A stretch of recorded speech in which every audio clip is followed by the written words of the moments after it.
Bombeiros da cidade de Corumbá combatem um dos milhares de incêndios florestais no Pantanal brasileiro, a maior área úmida tropical do mundo. No primeiro semestre deste ano, os satélites registram mais de 3.300 incêndios numa região ligeiramente maior que a Inglaterra, 33% a mais do que em 2020. Especialistas coincidem em apontar a interação entre as mudanças no clima e o aumento na ocorrência dos incêndios na região, que sofre com uma longa estiagem. As comunidades tradicionais pantaneiras do Cerrado e da Amazônia têm chamado ações como essas de incêndios criminosos e intencionais.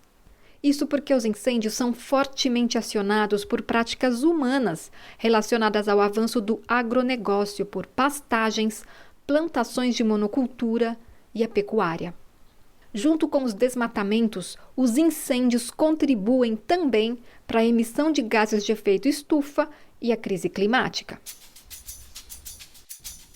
Mas, com a aliança cada vez mais forte entre os movimentos pela justiça fiscal e pela justiça climática, pode ser possível parar de apagar incêndios ou resgatar pessoas de enchentes, corrigir práticas profundamente discriminatórias e desigualdades sustentadas para o benefício de uma minoria às custas de todas as outras pessoas e do planeta.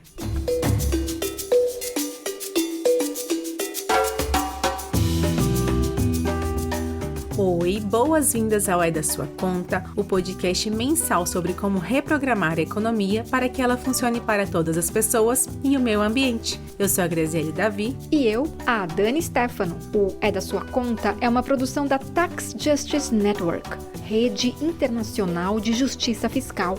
Você encontra a descrição completa e pode ouvir os episódios anteriores em www.edasuaconta.com e nos mais populares tocadores de áudio digital como Spotify e Apple Podcasts. A justiça tributária pode promover também justiça climática. Esse é o tema do episódio 63 do É da Sua Conta.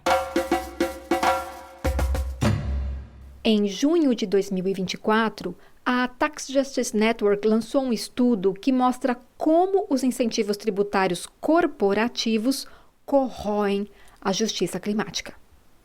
O relatório se concentra em dois elementos: a política tributária corporativa e o princípio do poluidor-pagador, ou seja, quem polui mais deve pagar mais. Quando dizemos poluidor-pagador, isso significa pessoas ricas, países, poluidores históricos e atuais e empresas, especialmente multinacionais. Essa é a Francisca Magher, uma das autoras do relatório. Ela é pesquisadora da Tax Justice Network e líder em justiça climática e desigualdades. Ela morou em Belo Horizonte e em São Paulo há muito tempo e, por isso, está se esforçando um pouquinho para falar português com a gente. O estudo foca nos benefícios fiscais a dois dos setores que mais contribuem com a crise climática e prejudicam o meio ambiente: transporte marítimo e extrativo. Os incentivos fiscais destrutivos dados por muitos governos às empresas multinacionais que operam nestes setores são fortes fatores para a degradação do planeta. Por exemplo, você pode aumentar o preço do carbono no ponto de extração ou uso para tornar este preço mais caro. Pode também introduzir impostos sobre passagens aéreas, etc, etc. Podemos então usar os impostos como um instrumento de reavaliação de preço. Não é tão diferente de que vimos com o tabaco. Combater os incentivos fiscais prejudiciais pode fazer com que o princípio do poluidor-pagador passe a vigorar. E também permite arrecadar as receitas urgentemente necessárias para lidar com as perdas e danos da crise climática. E no processo de combater os incentivos fiscais, ainda se reparam os problemas históricos e dinâmicos de poder desiguais na governança fiscal internacional. Acontece que o mundo está longe de ver o princípio do poluidor-pagador ser aplicado através da tributação. O que vemos na prática, porém, é que uma tributação mal concebida e regressiva mina o princípio de poluidor-pagador. e deixa aqueles que mais emitem de carbono fora de perigo, inclusive através de instrumentos como incentivos. Incentivos fiscais são a redução de um ou mais impostos a uma empresa ou um setor econômico, por exemplo. Um dos setores que mais polui no mundo é o setor de transporte marítimo. Em 2022, 858 milhões de toneladas de gás carbono foram emitidos por embarcações no mundo todo, e deste total, 63% vem dos navios gigantes dos países que fazem parte da OCDE, o Clube dos Países Ricos. Uma pesquisa da OCDE descobriu que a taxa média de imposto corporativo através do transporte marítimo global é de cerca de 7%. É muito baixo. É muito mais baixo do que a maioria das taxas de imposto de renda corporativa na maioria dos países no mundo. Francisca, qual é o motivo dessas corporações internacionais que tanto poluem pagarem tão pouco imposto? Então, uma razão para isso é a existência de incentivos, muitos incentivos. Alguns países não aplicam nenhum imposto corporativo, quase zero, aos operadores de transporte marítimo.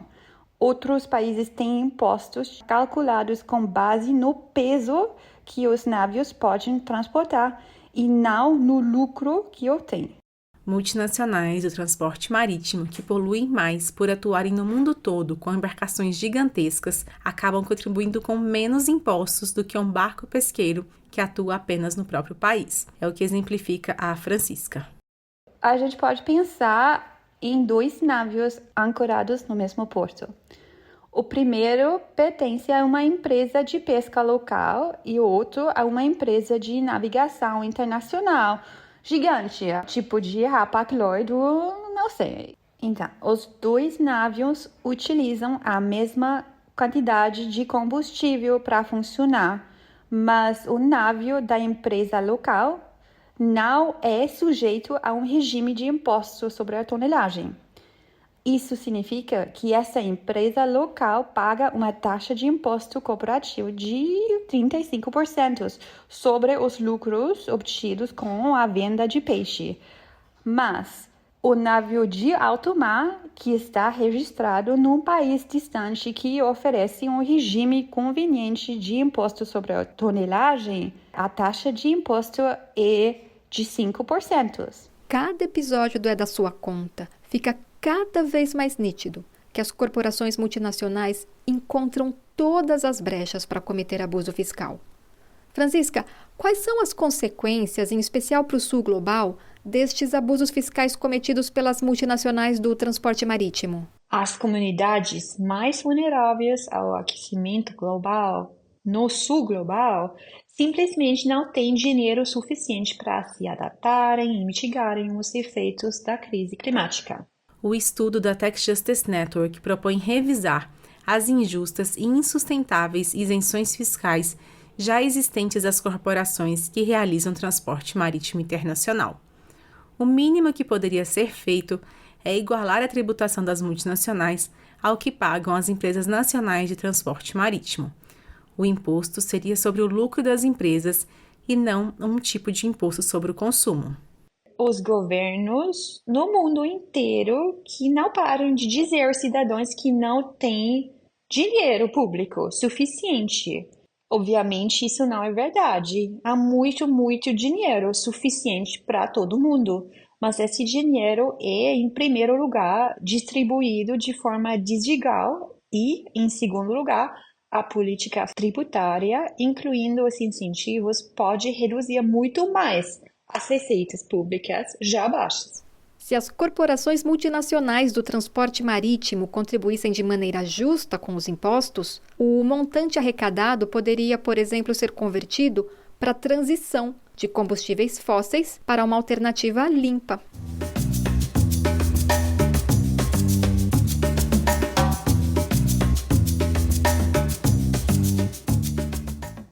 O recurso arrecadado com o fim dos incentivos fiscais às multinacionais do setor marítimo internacional também poderia ser utilizado para buscar alternativas na produção de alimentos pelo mundo e, com isso, diminuir a dependência das cadeias globais.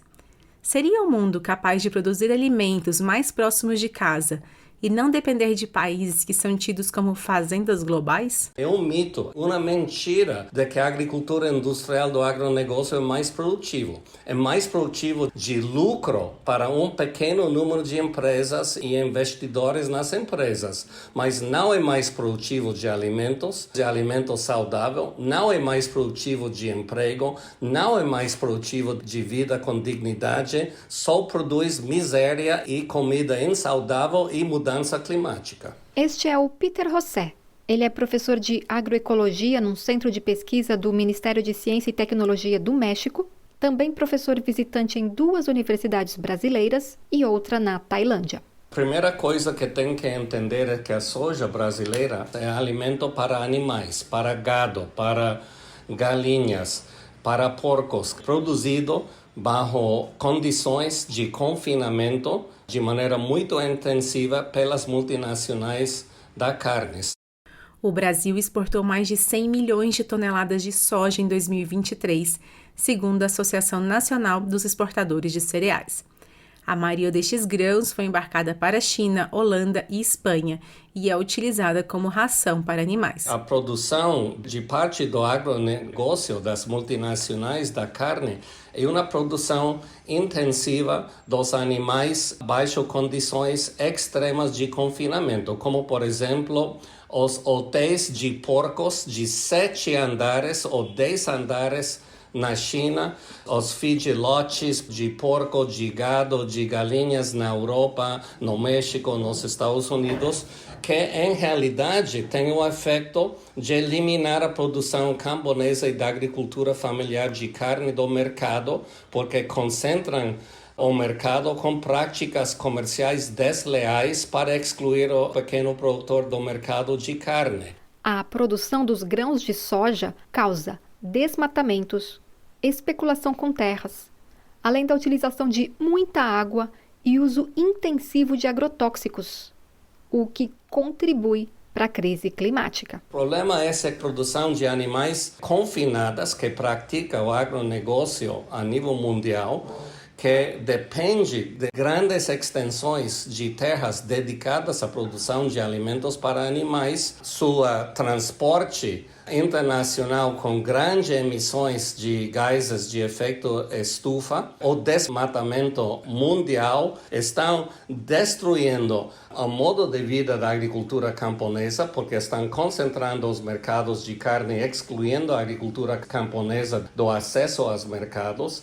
Estão produzindo carne com hormonas de crescimento, com antibióticos, a produção de micróbios resistentes a antibióticos e esses lugares de produção massiva de animais bajo confinamento e densidade extrema é o criadeiro perfeito para novas doenças, novos vírus, novas bactérias resistentes aos diferentes tratamentos existentes.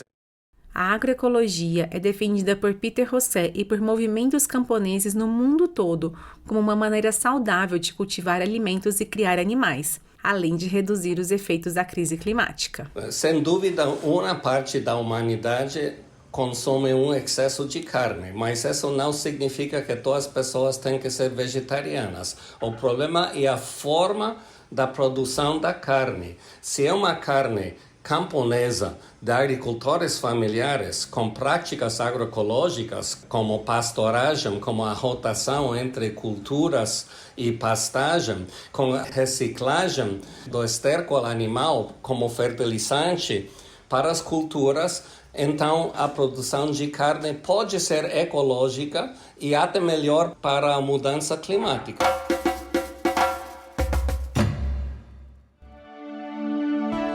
Ela tem um poder especial. Ela declarou a independência e criou uma carreira de sucesso. Brilha sozinha por todo o reino da internet. Ela é força, é foco, é músculo.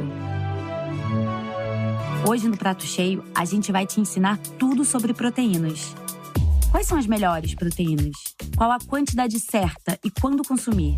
tudo o que você precisa para conseguir proteínas de alto valor biológico que façam render o seu treino. Quer barriga de tanquinho? Seu lugar é aqui. Se você tá achando que chegou no canal errado, errou de novo. Aqui é mesmo o Prato Cheio. E o episódio de hoje é sobre proteínas, sim. Mas não nesse território maromba dos sonhos dourados, não. As multinacionais da carne fizeram parte da humanidade acreditar que precisamos ingerir muitas proteínas e, com isso, consumimos muita carne. Quem explica isso direitinho é o podcast Prato Cheio, dos nossos parceiros de O Joio e o Trigo. Na descrição deste episódio, em www.edasuaconta.com, você encontra o link para ouvir o episódio do Prato Cheio chamado O Império da Proteína. Peter, como desconcentrar o poder das multinacionais da carne e fazer com que a população mundial possa ter acesso aos alimentos produzidos agroecologicamente? Precisa compreender a agroecologia como um elemento na construção do que os movimentos camponeses do mundo chamam a soberania alimentar, que é mudar o sistema agroalimentar mundial de um sistema globalizado nas mãos das multinacionais, que depende de transporte internacional em barco, em avião, em caminhão, com grandes emissões de gases de efeito estufa. Mas, Peter, a agricultura camponesa sozinha seria capaz de produzir alimentos saudáveis para os 8 bilhões de habitantes do planeta? Cada país tem os recursos necessários para alimentar a sua própria população, não precisa de exportação e importação de alimentos, e os alimentos, quando sejam produzidos a nível local pela agricultura camponesa, com as práticas agroecológicas, não emitem gases de efeito estufa, não contaminam as águas com agrotóxicos, não produz carne com antibióticos e hormonas, não depende de culturas transgênicas. Como fazer a transição, ou seja, parar de produzir soja, de criar animais em péssimas condições e possibilitar a agroecologia em escala mundial? O movimento camponês mundial, organizado na Via Campesina Internacional, tem clareza total de qual é o caminho. O caminho é a soberania alimentar, a agroecologia, a reforma agrária, aplicar as leis antimonopólico contra os monopólios do agronegócio, mas isso precisa de vontade política, e isso não existe. Para Peter José, a falta de vontade política está relacionada aos benefícios que as corporações internacionais oferecem para aqueles que têm o poder de decidir sobre o que servimos nas nossas mesas. Falo do Brasil, falo do mundo. O sistema atual dos partidos políticos que são dependentes do dinheiro do setor privado para financiar suas campanhas, a corrupção, a compra de votos que existe em todos os países, faz muito difícil fazer essa transição, aunque seja uma transição que desde qualquer perspectiva científica ou de justiça social, justiça climática, justiça com os direitos da natureza, é uma transição lógica, necessária, mas o fator do dinheiro no sistema político faz impossível até agora fazer essa transição. Para as organizações que fazem parte da Via Campesina, o modelo agroalimentar que respeita as pessoas e o planeta já está sendo construído.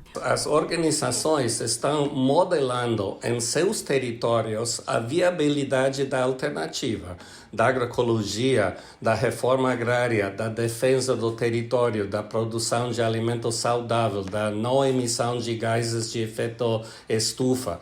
O movimento camponês, o movimento indígena, as organizações quilombolas, pescadores artesanais estão modelando, mostrando na prática que outro modelo é possível, mas precisa de muita luta para construir a vontade política necessária para transformar o sistema.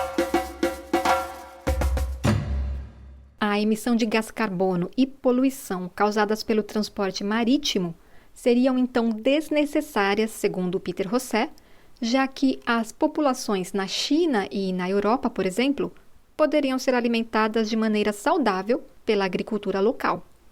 E também evitaria os impactos ambientais no Brasil, pois as grandes embarcações precisam de grandes portos.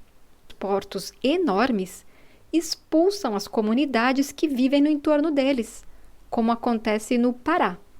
Mas, quando a população se une, consegue tomar nas mãos o poder de decisão e consegue fortalecer também a própria economia. Eu me chamo William Vitor, tenho 22 anos de idade, atuo na comunidade do bairro Peral do Maicá, localizado em Santarém. Eu sou morador, sou o segundo secretário da Associação de Moradores do bairro Peral do Maicá e também sou um dos idealizadores do projeto de turismo de base comunitária em Campos do Maicá. O Lago do Maicá é bem diverso, tanto de fauna e flora. Ele está numa parte aqui de Santarém que um professor da Universidade Oeste do Pará falou que faz parte da migração de pássaros. É muito fácil de a gente encontrar variedade de pássaros, variedade de espécies de peixes. Pode encontrar também alguns passeios de boto, ariranha, peixe-boi. Então é muito lindo. Inclusive no pôr do sol também é um dos mais bonitos também que tem na nossa cidade. O Lago do Maicá tem uma extensão de 44 quilômetros de distância. Então, ao entorno do lago, nós encontramos diversidade de comunidades, mais especificamente no meu bairro, onde eu moro, que é onde a gente começa, de fato, o Lago do Maicá, que é no bairro Peral do Maicá, há uma variedade de pessoas, né? É fácil encontrar nesse bairro quilombolas, pessoas não indígenas, mas também alguns indígenas, população tradicional, como agricultor familiar, artesão, artesã. As comunidades no entorno do lago exigiram um direito garantido pela Convenção 169 da Organização Internacional do Trabalho de serem consultadas sobre os impactos antes da construção de um porto para o transporte de soja em 2019 e disseram não ao porto. E em 2022, também por pressão popular, a Justiça de Santarém proibiu a construção de qualquer novo porto no Lago do Maicá. Há muitos moradores, pescadores, agricultores familiares, artesãos, eles dependem muito ali dessa grande área, principalmente do lago. Então, o pescador, ele depende do lago, tanto da pesca como seu alimento, mas também da pesca para vender. Nessa região do Maicá ainda é muito fácil de encontrar esses pescadores que batem de porta em porta, né? Agricultores familiares também dependem muito do Lago do Maicá.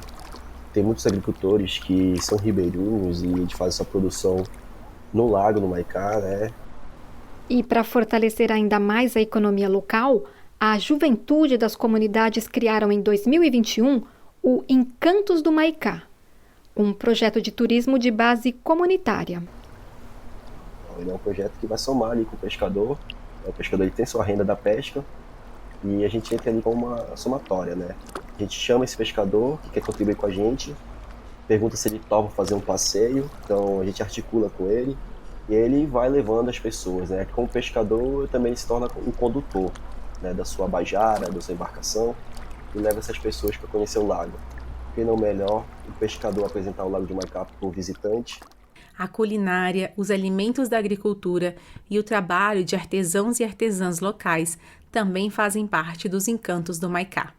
A maior parte das pessoas que visitam o lago através do projeto são aquelas que moram nas áreas urbanas de Santarém e que, após o passeio, estreitam a relação de cuidado com o Lago do Maicá. Porque o turismo de base comunitária não é somente apresentar o Lago do Maicá como uma fonte de turismo, uma fonte de beleza, mas mostrar o Lago do Maicá e sua relação como um cuidado de fato, um turismo que faz com que essas pessoas tenham um senso crítico com sua realidade, tenham um senso crítico de como é que eu posso ajudar a contribuir com a preservação do lago, tenham um senso crítico de como é que eu posso ser um morador, um colaborador, junto com a associação de moradores, junto com essa relação intercomunitária, junto com essa relação de vivência realmente.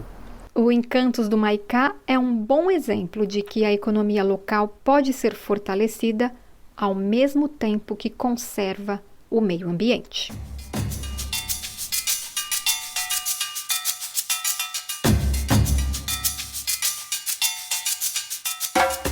A Francisca Magger, pesquisadora da Tax Justice Network, alerta que tributação é apenas uma das políticas que podem ser utilizadas para descarbonizar a economia. Precisamos de soluções políticas mais radicais ainda, incluindo o combate ao abuso fiscal e o sigilo financeiro. O sigilo financeiro faz muita coisa, esconde os proprietários de investimentos e de ativos com elevada pegada de carbono, por exemplo. A Convenção Tributária na ONU é, de fato, um momento bastante oportuno para vincular os movimentos de justiça tributária com os outros movimentos por justiça, como é o caso da justiça climática. O movimento de justiça tributária fez grandes avanços nos últimos anos, está presto a obter vitórias políticas históricas este ano, como o Convênio Marco das Nações Unidas sobre Tributação, e o movimento da justiça climática tem organizado uma mobilização global com atores diversos, que é muito importante para avançar medidas específicas.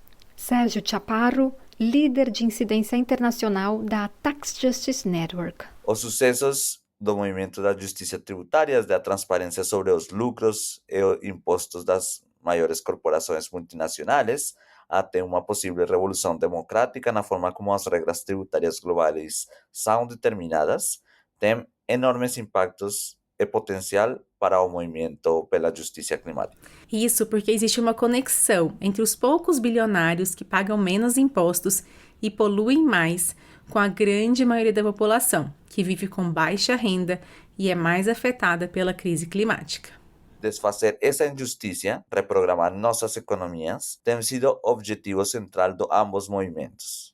Então, os impostos podem ser uma ferramenta poderosa para que a justiça climática priorize as necessidades ambientais e econômicas das pessoas, em vez dos incentivos dos maiores e mais ricos poluidores e extratores.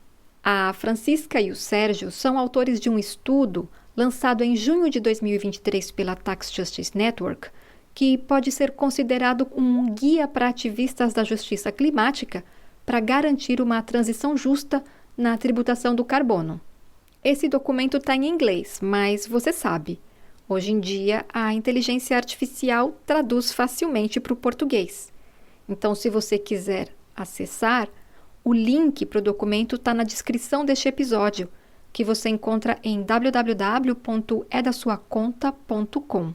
Então, o documento de posicionamento que a gente elaborou apresenta uma série de políticas tributárias para atender alguns dos desafios enfrentados pelo movimento de justiça climática, como a lacuna de financiamento climático, os desequilíbrios contínuos entre os responsáveis pela crise climática e os mais afetados, os legados da injustiça climática histórica, a inércia política e a falta de cooperação global.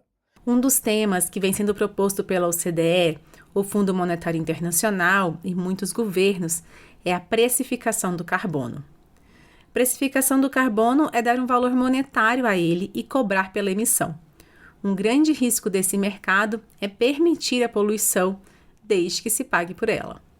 O relatório da Tax Justice Network aponta que esse tipo de precificação do carbono mantém ou até aprofunda as desigualdades. Apesar de ser verdade que a precificação do carbono tem um papel necessário a desempenhar, a reprecificação é uma parte limitada do que a política tributária pode fazer pela justiça climática, sem mencionar o risco de seus impactos regressivos sobre grupos vulneráveis. Apesar de o preço do carbono pode proteger e compensar os grupos vulneráveis, que a reprecificação não consegue lidar com a distribuição desigual das emissões, que, em primeiro lugar, torna necessário um preço de carbono muito mais alto. Sérgio, quais são as recomendações da Tax Justice Network para tributar de maneira justa, por exemplo, as corporações internacionais do setor marítimo? Para o setor marítimo, o imposto ou as taxas projetadas precisam considerar como incorporar uma dimensão de justiça global,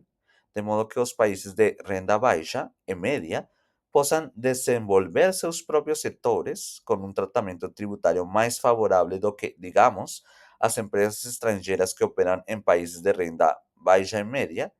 As soluções propostas pela Tax Justice Network, também para a justiça climática, são baseadas nos princípios da justiça tributária, conhecidos como 5 R's: receita, redistribuição, reprecificação, representação e reparação.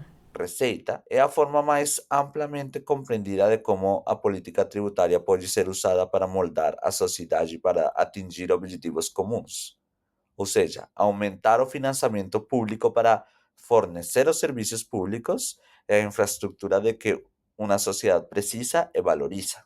Mas também tem a redistribuição para reduzir as desigualdades entre indivíduos e entre grupos, reprecificação para limitar males públicos como consumo ou investimento intensivo em carbono, representação para fortalecer os processos democráticos e melhorar a governança democrática fiscal, reparação para corrigir os legados históricos de colonização e os danos ecológicos, impulsando as economias locais, concordando com as aspirações das comunidades. Os 5 R's da tributação podem guiar os processos de transições justas que são necessárias para garantir os direitos das pessoas, considerando os limites ecológicos do planeta. É importante dizer que uma transição justa é muito cara, exigindo a descarbonização dos sistemas de energia e dos sistemas de transporte, mas também investimentos em moradias e planos industriais verdes, serviços sociais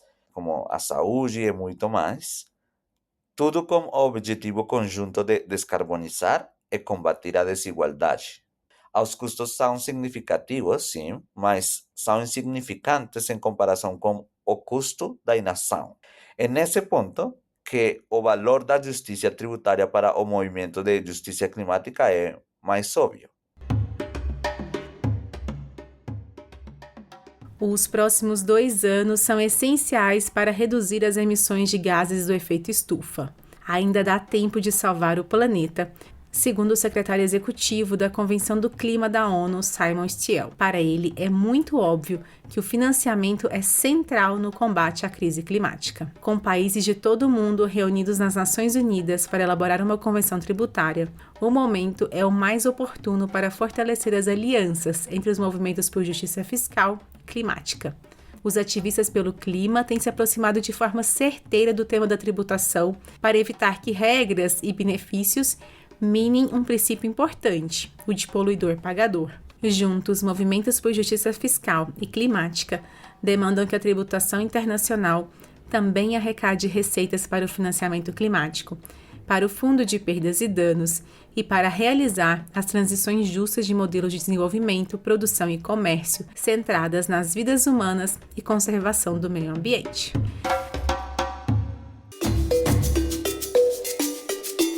O É da Sua Conta é coordenado por Naomi Fuller.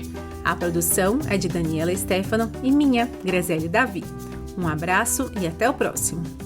Deixa eu te lembrar que a gente está nas mídias sociais. Você nos encontra no X em @da sua conta, no Facebook É da Sua Conta.